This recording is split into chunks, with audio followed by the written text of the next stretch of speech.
So let's get into it straight away, Kristian. The first thing we wanted to talk about was accessing your super.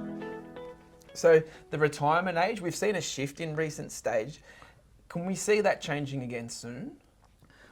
Well, I'm glad you asked, Brent. What the current retirement age is at the moment for most people is 65 years old. Now, the reason it's 65 is because the pension age qualification was also age 65. But over the last few years, it has been creeping up from 66, 66 and a half, and currently it sits at 67 years of age.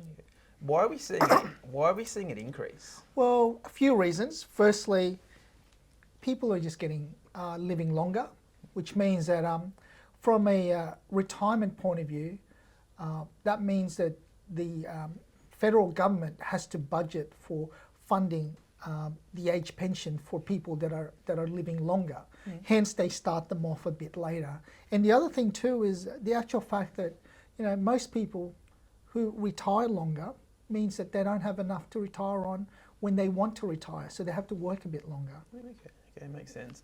And I'm also seeing at the other end of the spectrum that there's a bunch of these boomers that are retiring early. So how are they able to fund this? Okay, well, the reason they're able to do this is because over the last 20 years, we've had this superannuation guarantee that's been put compulsory for Australia. So over time, they've had the opportunity to build their superannuation. And as they reach age 60 or to 65, they've been able to save quite a lot in their superannuation and then have afforded themselves the ability to retire early. Okay, then. And so for these people, is there any additional tax consequences? And how do they ensure that they have enough super to reach them through till their end? Yes. So I suppose that's two questions there. The first one is the tax consequences. For people who access their super from the age of 60 are able to access it tax-free. So that means they can convert their super into an income stream called an account-based pension, where they receive a pension from their super to supplement their work, or if not, if they're fully retired, that will be their pension, that will be their income, and that is received tax-free. Now, the other question you had was, do I have enough?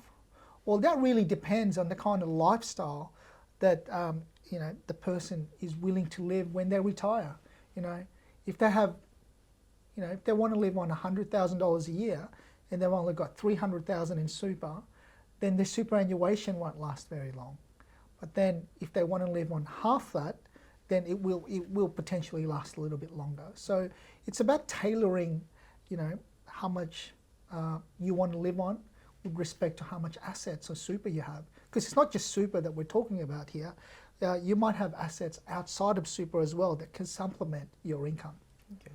So it's important to create a plan in the first instance, but is it equally as important to stick to the plan? Oh, absolutely. And when we talk about super, it's not that you think about it, within 1 or 2 years. This is a long-term planning.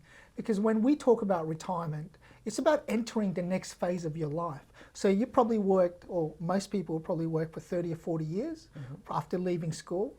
And then as they enter the next phase of their life, they might live for another 30 or 40 years.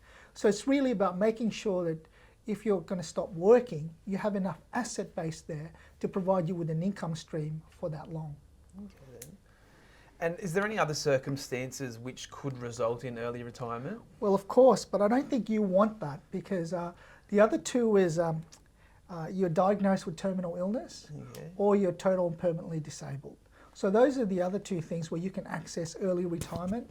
But for most people, the preservation age is age 60 and retired.